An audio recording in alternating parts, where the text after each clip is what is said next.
It is my great pleasure to introduce Siobhan Stevenson.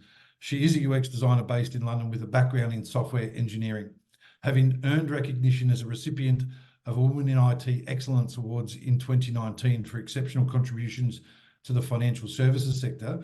She's transitioned into the B2B software industry. Currently, her efforts are concentrated on conducting UX research and crafting interfaces tailored for generative AI technology.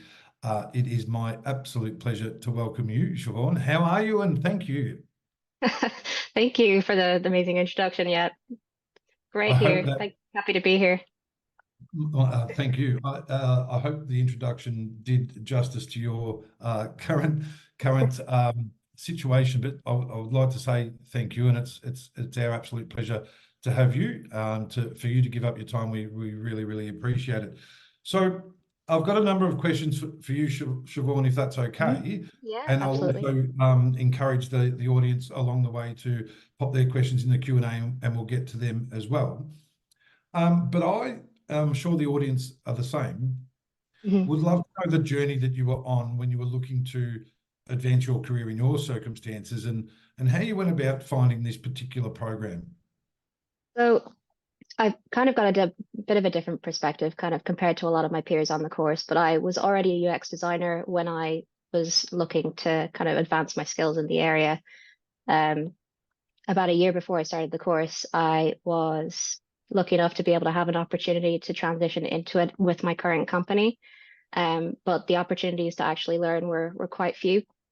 And what I wanted to do was just get a much broader understanding of all of the different UX processes, and truly get into kind of what should I be doing here? How do I approach all of the things that are coming up in my day-to-day work that I'm not entirely sure about? How do I get a process in place that will start delivering value to the company that I'm working for, and that kind of thing. And I tried starting some courses online, like the Google one, for example. I started trying to work through that, but I found that I didn't have the discipline, honestly, to be able to kind of work through these things by myself. And I was looking for something that had a little bit more interaction, where I could actually talk with other people, where I could have a bit more guidance and a bit more accountability coming from somewhere else, so that I could actually keep going and get through it and actually come out the other side with something that was valuable in itself, which is the certificate, but also the knowledge that I picked up along the way. And when I came across this kind of ticked all of the boxes for me, really. It had everything that I needed. Yeah, that's how I come across it, at least. Yeah. That's fantastic. And during your decision-making process, I guess, were you guided with your enrolment advisor towards that, or was it a hard sell? What was that decision-making process once you inquired like? So I did have like I think it was a half an hour call with an enrollment advisor, and she talked me through all of the different kind of aspects of the course that I'd be doing in terms of like a learning perspective, but also the support network that I'd be able to put in place throughout the course. I hadn't really thought much about career coaching, and I didn't really know what a success manager was. But once they were explained to me, and it was a way of helping guiding me through, not just in terms of actual content, but how to improve myself in my career, not just in UX, but just overall. And having someone who's going to be there to ask any questions or kind of help me through the process was what clinched it for me, really. Especially after all of the online searching and stuff like that I was doing, where I was basically by myself. I'm really human focused, so having that extra kind of personal touch was immensely helpful for me. Good on you. That's fantastic, and thank you. It is something that we have a great deal of empathy for, is people making life decisions, not only to invest in study, but many, as your peers in the program, as you alluded to, are looking to actually change careers into UX as well. So we'll come back to the career changer aspect, because I've got some questions for you surrounding that. But so you started the program, and was it what you expected from the outset? And I've got a question about how you fit it in with your life, but did the content and the structure live up to what was being promised, I guess, is the question. I think it was, especially like one of the things that I really had no clue about when I started was how to conduct UX research. And I found that within the 6 weeks, the first course that we were actually doing that, I went from knowing nothing to be able to carrying out my own research initiative in my company, which went really, really well and ended up giving me a really good opportunity to move into a lead role doing UX for one of my products off the back of that, because I had learned so much and I'd proven the value straight away. So really it was it was immensely helpful straight away for me. And then going further into like the visual design aspects and that kind of thing, it only went to support that further. So that's amazing. Within 2 months, you obtained a career outcome, as in a new role. 100%. Well done. I can't promise that of everyone, but we can promise that we'll give you every skill to enable that as quick as we can. But seriously, that's what drives us, and our North Star metric is the career outcomes that people are seeking. So before we ask about fitting that in, I guess while we're on that topic of your outcome, how were you supported with your career coach in obtaining that career outcome? My career coach was brilliant, honestly. I think my use of the career coach is probably different to a lot of my peers, because they would be using it for, building up portfolios, asking how to do career changes and that kind of thing. And speaking particularly of my group, when I was doing my group project, they alluded to that. For me, it was a lot more kind of focused on the soft skills. How do I present? I've had like imposter syndrome was a big thing for me, particularly at the very start of my career, because I was never really sure of whether or not I was doing the right thing. I didn't have the confidence to be able to explain myself properly and that kind of thing. And working with my career coach actually helped me to build up those skills in a way that I didn't even imagine. I wouldn't have done this call 6 months ago. So it's been incredible from that perspective to kind of build me up and show me how to do all of those things, as well as the actual content of the course. That is everything for us, and that's why we've designed the programs we have and implemented the support of professional career coaches. The model is not just the UX design learning outcomes, which are critical and most valuable, but it's that employability aspect. Business application of UX is woven throughout the whole program, and then it's your personal branding and employability aspects that make up part of that. So in terms of the coaching, how is it structured? Do you meet as a group? Do you meet one-on-one? For the audience's benefit, what does that look like? For me, it was one-to-one. I've had access to 6 like 50-minute long sessions, 5 of which I've used. I know I still have one left, and I think I have a couple of months left still to use it, even though the course is finishing, which is great. Kind of, I'm using that to see how I'm doing in a couple of months down the line. But one-to-one, it was basically the very first thing that we did was focus on, well, what did I want to get out of the course? What were the things that I needed to do to actually achieve that? And if there's any other kind of things that I wanted to work on, then that was a session in itself. As well as that, we had a tracker that was kind of tracking our progress, making note of any wins, if there was any change in what I needed to talk about on a particular day based on something that had come up, whether it was in work or in my personal life. They were more than happy to actually pivot and help me with that particular problem. So it was very much tailored to me. Good on you. So good to hear. And there's some brilliant questions coming through, and we're going to come back to some of them shortly, but there's one quite a pertinent one about that. So we'll come back. So you're studying you commence the program. We'll take it back to your commencement.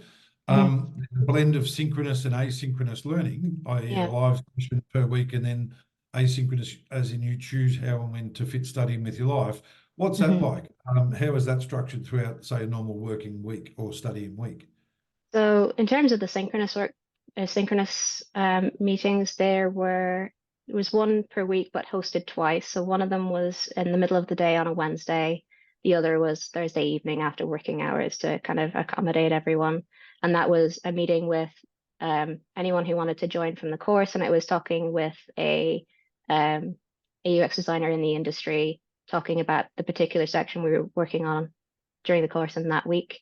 And that was always really good. Generally, it sparked a conversation about what we were learning, and people had the opportunity to ask questions about the course material, or if we had any assignments, we could discuss that in there and what way to approach that.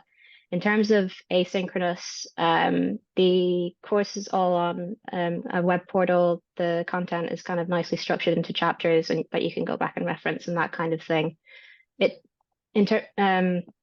The way that I managed it was I ended up taking reduced hours in my work, and I ended up doing 3 days a week in my work alongside the course, just to kind of manage that. Really, what I did then was treat the Mondays and Tuesdays that I had newly free as a job, and that job was completing this course. So within those 2 days, I kind of achieved most of what I needed to do throughout the week, coming up to assignments. And like the end of each course, there is an assignment to hand in, and those weeks it was evenings and weekends as well. But for the most part, I kind of balanced it within those 2 days. A bit of cramming.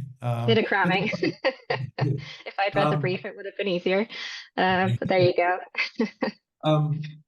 Yeah, I study like that, but I'm pretty bad with cramming. Assignments. There's no exams in the program. How are you assessed instead of an exam? So throughout each, so there's 4 courses. There's 3 which are learning based, and the 4th is a group project. Throughout each of the courses, there's 2 kind of hand-in assignments throughout the middle of the course, so generally in like week 2 or 3 and week 4 or 5.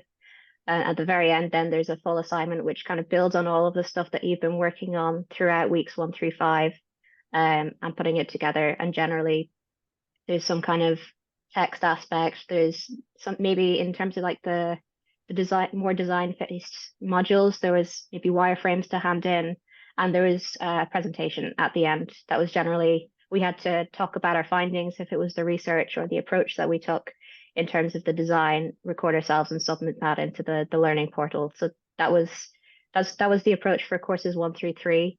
The group project at the end was slightly different, in that instead of working by ourselves, we were put into groups of, well, my group had 5 people in it, and we all worked together on trying to complete what was essentially everything we learned in the first 3 courses on a real world project coming in from a partner of the course, I guess. I'd like to know more about that, and I'm sure the audience would. Some of the projects that we provide for learners are subject to non-disclosure agreements, and I'm not sure if yours was, but I'm sure you can I thought it was, but I'm sure you can mention who it was with, and I guess how practical it was to apply the learning to that real situation without divulging what the actual project was. So who was your employer project with? In terms of my peers, or the company, the company was Creative Navy. They're a design agency based in London. And we were responsible for designing a mobile app for one of their clients. And essentially, we went from meeting the team in week 1 to carrying out some quick user research to understand the type of users we were designing for and identifying the problems that they had, which we submitted as the first kind of section of the group project. The second one was mid-fidelity wireframes. So taking all of the insights that we got from our user research and putting together a few screens which we could demonstrate how we could potentially solve the user's problems, which was graded both by Forthrab and also by Creative Navy. And we got some amazing feedback from them in terms of how we approached it and any kind of changes that we needed to make. And then the final was a fully fledged prototype that was still mid-fidelity, which we put together and also gave a full demonstration to Creative Navy at the very end of the course, which we just did this week, which went really well. It was a great experience. I have heard that went very, very well. Well done. For those, I love that, and that's a very important part and a unique aspect of the program. But for those in the audience seeking even to advance or start or especially change your career, often you're going to be asked the question of what experience do you have?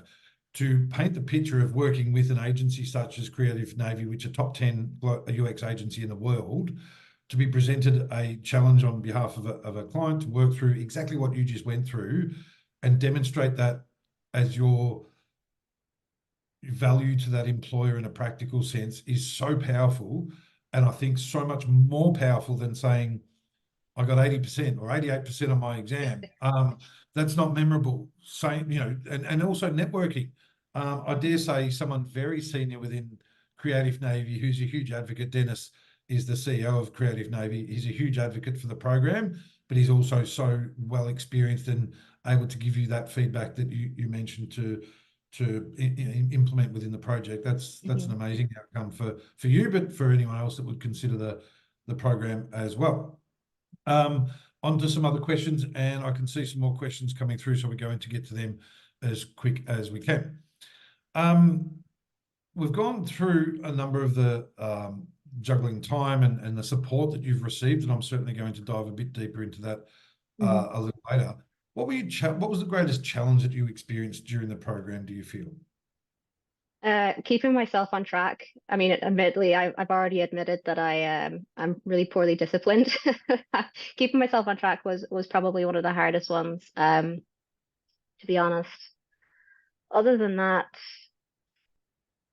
it's a good question, honestly. That would have been it for me. Maybe I mentioned as well previously about my imposter syndrome in terms of actually recording myself doing a presentation of everything I had worked from took me a really long time. But overcoming that and making it sound like I wasn't reading a script or completely monotonous was also very difficult. But they were the two main things. Well done. That's a great outcome in itself. Yeah. Building that, having that confidence to step outside the comfort zone. I love that. That's really, really powerful. And that's not ingrained in every program, but I think the structure of this, hopefully, and the support as well. Did you lean on your success manager when needing to stay on track? What was the success manager's support like? So we had a call with our success manager every week. It was a one-to-one as well, for the most part. And she in particular, it's just kind of like having your own kind of support network all in one. Yeah, I think there was one time where there was a lot of things happening in work, and I was maybe not doing as much as I should have been for a couple of weeks in a row. And she actually she reached out to me. She's like, Siobhan, are you okay? Is there anything we can do? How can we help you get through this as without causing you any more stress as possible? And that actually really helped. We worked out a way of kind of resolving that and getting through as much as possible. But it was nice to make sure that there was someone there to actually check in and make sure that everything was okay. And that was really helpful for me to kind of keep me on track. That's powerful as well, because online learning and the support that many receive is often, we find, reactive. Why didn't you hand your assignment in? But to hear that you've received proactive support in someone possibly seeing that you haven't logged on as much as what you do or whatever the circumstances was, that's proactive outreach. And that regular meeting that you have weekly, you develop a working relationship together that's based on trust. That's a really important part and a unique part of the program as well. One or two before we get to the questions.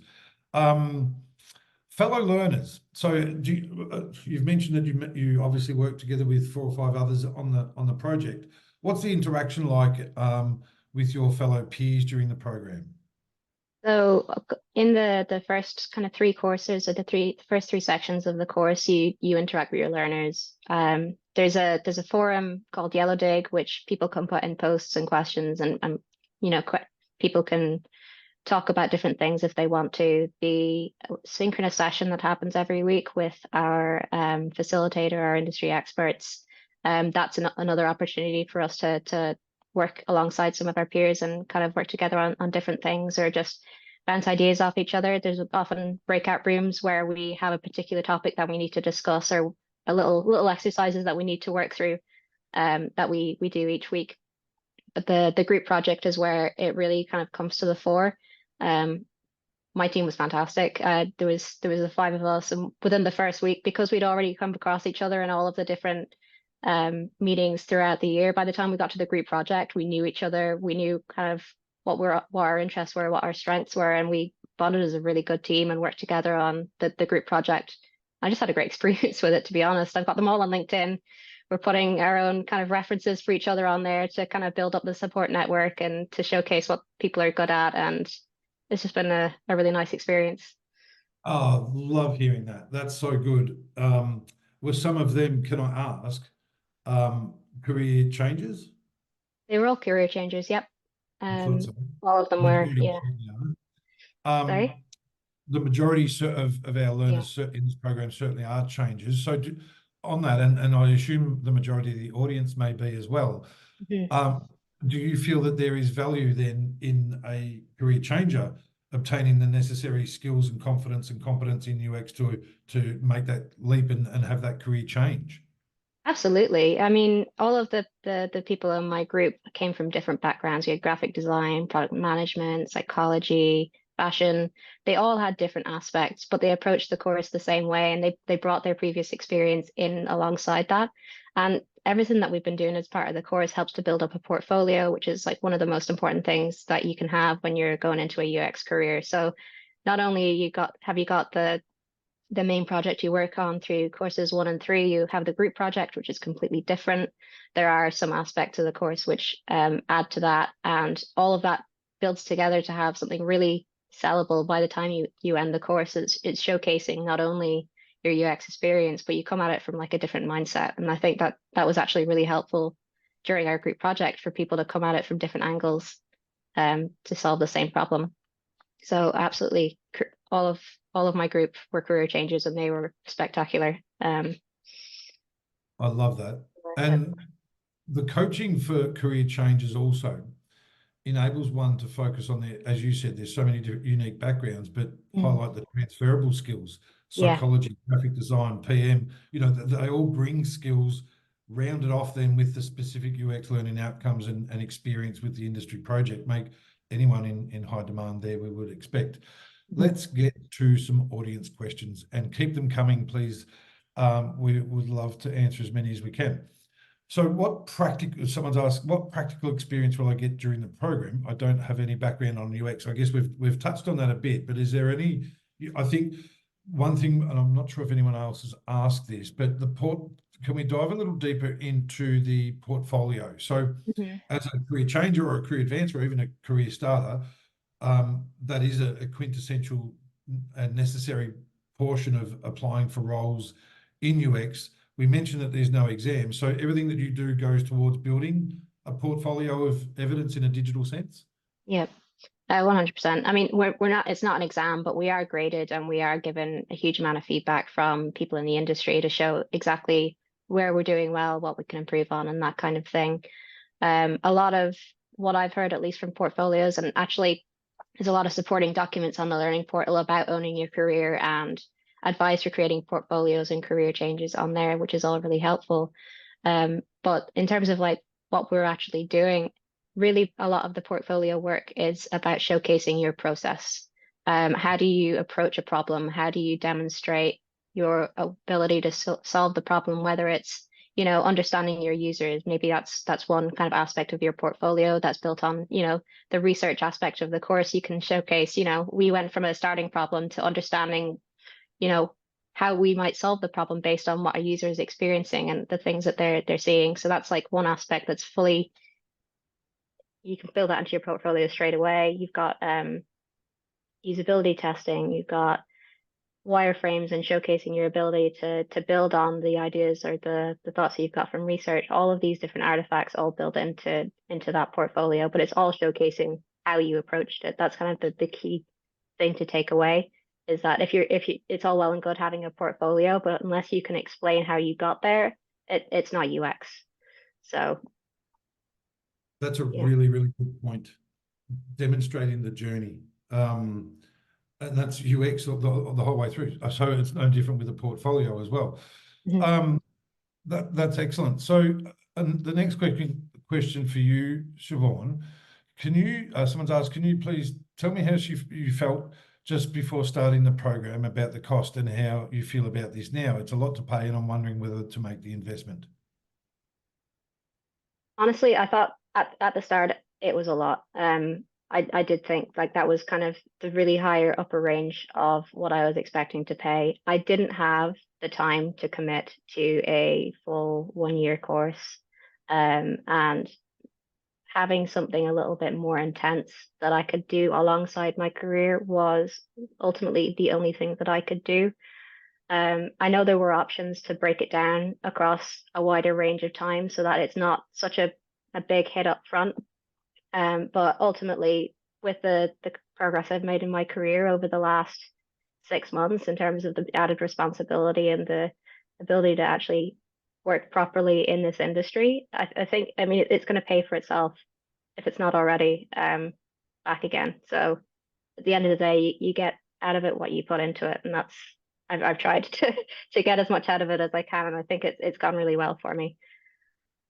Excellent. And it's a great question as well, because it is a significant investment of time as well as money. And Yeah, our role is to ensure that there is a tangible return on that investment through the career acceleration of one's career. yeah, That that also includes the coaching aspect and everything. There's nothing more, obviously, to purchase in addition.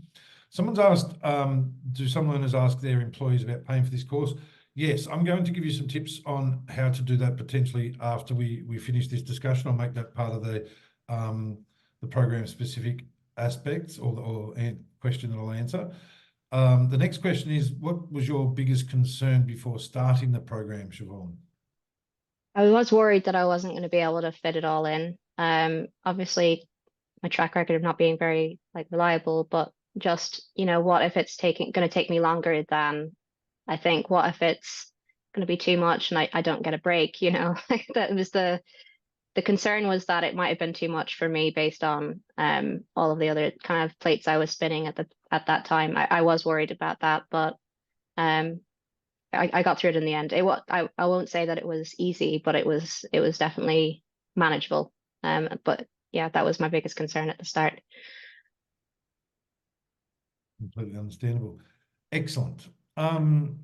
Next one. Is the course only online? On average, what's the percentage of getting a UX job? And this is a three-part question. So yes, it's 100% Okay. online. You would be very much looking forward to going to King's, though, to do attend a graduation ceremony in the not too distant future, I dare say. On average, what's the percentage of getting a UX job? Your Siobhan was the first group that actually have completed the program. Mhm.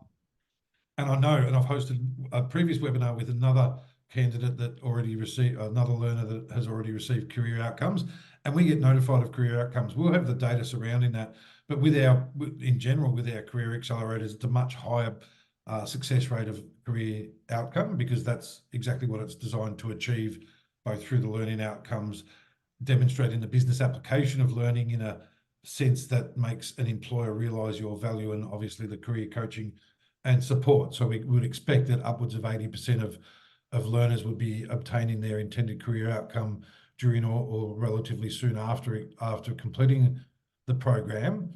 And some learners aren't necessarily looking for a change of career or a career outcome. They're looking to solidify the roles that they're in as well, with additional learning and an academic rigor behind what they currently do as well. So always hard to measure that as an outcome, but they've achieved it.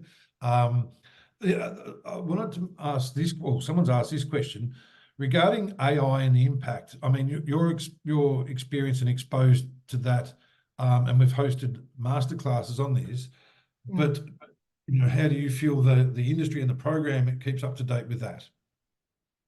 Pretty well. I mean, we're kind of encouraged to explore things outside the course as well.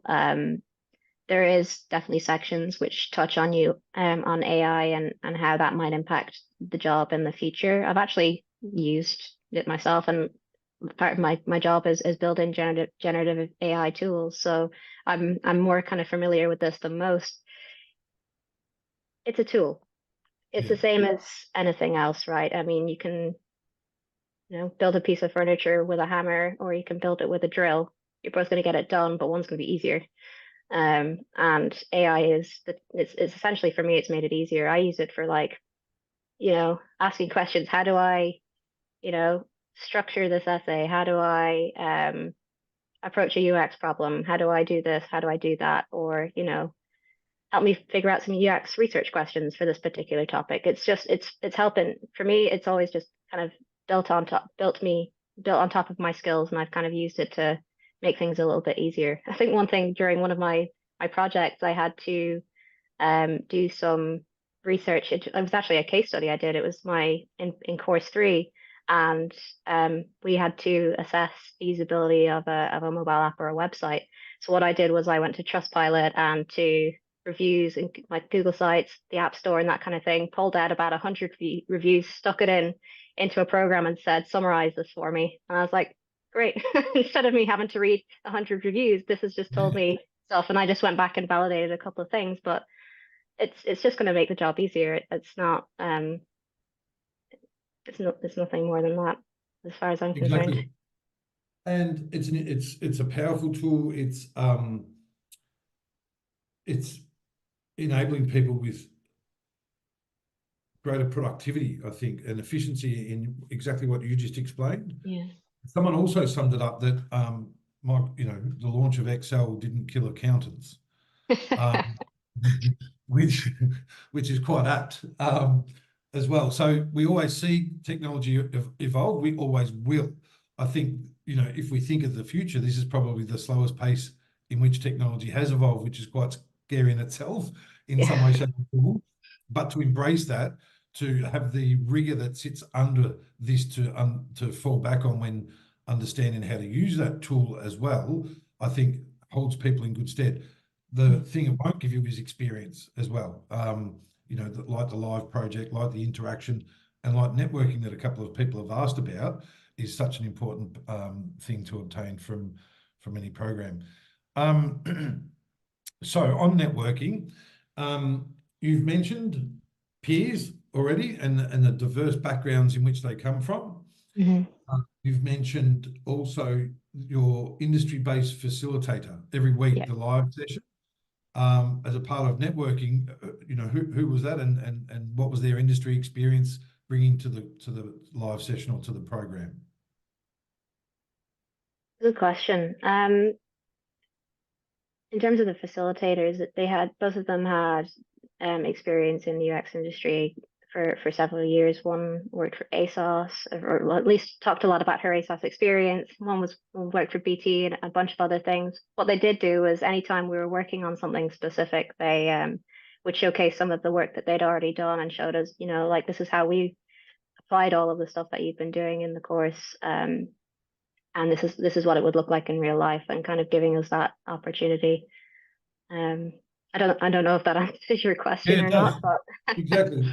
I mean, as part of your network now, and then further networking with the industry project, what was that like in terms of your networking opportunity? Mostly it was to do with my peers. It was fantastic to work with Creative Navy, and like the presentation and the work that we were doing. We actually did present to Dennis, the CEO of it. So in terms of getting an exposure to the industry, that was a huge one. But yeah, most of it was in terms of our peers and that kind of thing. There, at one point during our initial stages of our group project, one of the people in my project actually pulled in a product manager friend of hers, and we had a session where we just got to know each other and figured out what we wanted to achieve for the goal. So we reached out to people in our own network to introduce them to our group, and it was kind of a way of spanning our network that way as well.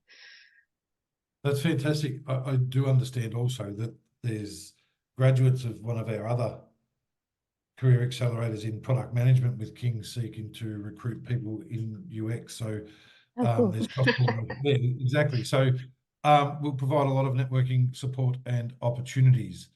Someone's asked about the average salary. I'm not going to ask you your salary, but I'm going to say the average salary for someone who just completed the course is too early to say, because literally with Siobhan's group is the first group that have completed the program. There's been 3 presentations of this program. The one commencing at the end of this month is the 4th iteration of that. So we've got students coming through the whole time. So we'll certainly publish some of those data points as soon as we can, as soon as we have them available as well. Most importantly for us It is the career outcome. People, and there's been teachers. I remember some teachers, you know, and when you think about people's backgrounds and the transferable skills, it is a big decision. But the average salary for UX in comparison with a teacher was very attractive for this person. But when you think of the transferable skills of a teacher, they are using UX in planning lessons and so forth as to how the users the students in that case, will tackle this process, they will come up. And there are transferable skills from areas such as that you wouldn't always think of. The benefit there is highlighting that in an interview sense and showing that value to a prospective employer. We've got someone here, Dilnoza, thank you. You've recently graduated from business management at University of East London and seen this course, and I know someone who works as a UX researcher and was interested in this field. But being honest with you, I'm still not sure if I can learn. I'm still not sure that I can learn. And my question is that as a beginner in UX, is it possible to get the job opportunity? And also, what is the most responsibilities you do at work as a UX researcher? So there's a few points to that. I think I've touched on, Dilnoza, I think I've touched, and Siobhan certainly has as well, on the career changer aspect, and I'll touch a little bit more on that soon. So yes, there's great opportunities for that. But some of the responsibilities in your day-to-day role, Siobhan, what, you know, for Dilnoza that's looking from the outside in, what's a typical day look like, and what are some of the duties or responsibilities or activities that you perform? Let me have a think about how I explain this. So I work as part of a design team that's quite new to the company. When I started my kind of UX career with them, there was me and one other person, and that subsequently has grown to 8 people. A lot of what I do during the day is I have discussions with the product team. We're talking about, you know, future state directions of some of the products. We are constantly trying to organize user research initiatives where we either pick like a quantitative approach, like a survey of our existing customers to see whether or not we're fulfilling their needs or what they're missing, or we're doing competitive analysis, which means we go out to some companies that we think would be in our kind of industry and seeing, well, what are they doing? Is there anything that they're doing that we could be doing better than them? So trying to kind of, it's more like on a weekly basis rather than a daily basis that I can kind of explain, because a lot of my work would be like, here's this particular problem that a user is facing. Okay, well, let's sit down and ideate about, you know, where that problem's coming from. Is it something that we can address immediately in our product and we're just not showing it properly? Is it something that we need to add in terms of a new feature? If so, how would that look? Trying to put together some concepts that we can talk about to our product team to say, you know, we've seen a user's experiencing this problem. We've got some solutions. Is this something that we can get implemented? If we've got a brand new concept that we're talking about, a lot of it is we encompass all of that stuff. We do a bit of user research, we do some competitive analysis, we do some ideation, and we come up with a full prototype that we can say, you know, here is a new opportunity. So it's not just kind of fulfilling a user need in a sense. We're also trying to improve what we're building on and trying to find opportunities there. So it's kind of there's a mix of really everything that I've been talking about, really. That's kind of part of my day to day. We have, because it is, don't get me wrong, it is absolutely hectic. And with new people joining, it's kind of like getting them up to speed as well on some of the products. It takes a little bit of time as well. But there was something else I was going to say. What was it? Oh yeah, because we're on a quite a small design team compared to the size of our company, we kind of fulfill all of the roles of UX. So we are researchers and visual designers. We are kind of everything. We're organizing content and making sure that looks good. We're doing UX writing, making sure that everything is nice and clear. And we're kind of doing all of that. I know for bigger companies and that kind of thing, you maybe get to specialize in one area or another, but I find particularly because I'm still quite early in my career, getting the opportunity to try all of it out and seeing which I like the best is kind of what I'm finding most useful at the moment. That's a really good point. And I guess there's pros and cons to both. But been exposed to as much as you are in a smaller team and been responsible for more tasks, duties, and responsibilities within a team is possibly a really, really good thing to demonstrate for future career progression as well. Couple more, and then I'll let you go. Sorry, and not sorry, but thank you once again. Maya's asked, is Siobhan the only person in her study group who managed to get a UX job so quickly? In short, no, because we've had a number of career outcomes that I've hosted already in, and you can look up our YouTube page and we'll post more, but specifically within your project team, have some of the career advances, are they now entering interview stage, or do you know of any outcomes? I'm not sure, honestly. I know at least the people in my group project who I've been working like really, really closely with, they're at the stage where they are still doing their current career, and this has been kind of like something on the side to help them, and they're more looking at starting at this point. I know I did actually see a couple of people either like mentioning on Yellow Dig they've been offering jobs or saying, you know, I know this person who's hiring a UX designer. Some of the course people have been putting in jobs as well, and there's been people who've been taking those opportunities. But yeah, it's kind of a mixed bag really in terms of people who are converting at the moment, or if they've done any career outcomes at the moment. We generally hear about them if they have. It's so exciting. It's so exciting for us to hear them as and when they do come through, and we'll always try and promote where we can those outcomes if you know, we never obviously breach privacy or anything like that, but we do celebrate both internally and on our social media pages. So if you don't follow us on socials, LinkedIn especially, we post many learner success stories there as well. There's a couple. Oh, there's one more. Let me, for someone like me with no previous UX. So Miriam's asked, she has a master's in translation and work experience in student recruitment. Good on you, Miriam. Someone like me with no previous experience in UX design or related subject, how do you think my first year after the program will look like in both terms of career opportunities and salary expectations? I'm happy to answer that one, unless there's anything that comes to mind for you, Siobhan, but it is about, I've said it already, but I think it's really important to find those transferable skills and how, with your coach, along with the new skills obtained, how to present that in a powerful and compelling, not only portfolio, but also in an interview sense as well. So there's some really key things to take away there. And it's also leveraging the networks, we host masterclasses all the time where you'll get to meet other leaders within industry, using the tools available to you. And I think, Siobhan, you gave a really, really good point there, supporting each other and your fellow learners in referencing on LinkedIn or highlighting the skill sets that they have. I think that's really powerful as an opportunity there. So a world of opportunity, Miriam, and also transferable skills from places that we don't always think of as well.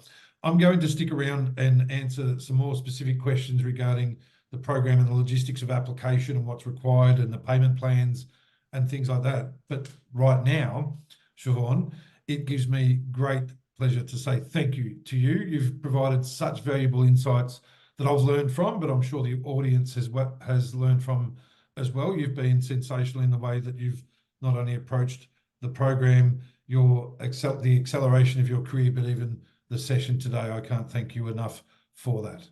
No problem at all. Happy to be here. Thanks for listening, I suppose.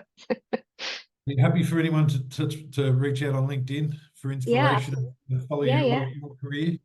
Go for it. Yeah, 100%. Fantastic. I'm on there somewhere. Thank you ever so kindly. We look forward to further witnessing your success following the Career Accelerator, and hopefully in the future, in the not too distant future, as we have with product management, there may be a postgraduate certificate aspect to the program, we hope as well. Yes, yeah. Exactly. I really hope. Hope so. All right. That'll be great. Thanks very much. Thanks, Siobhan.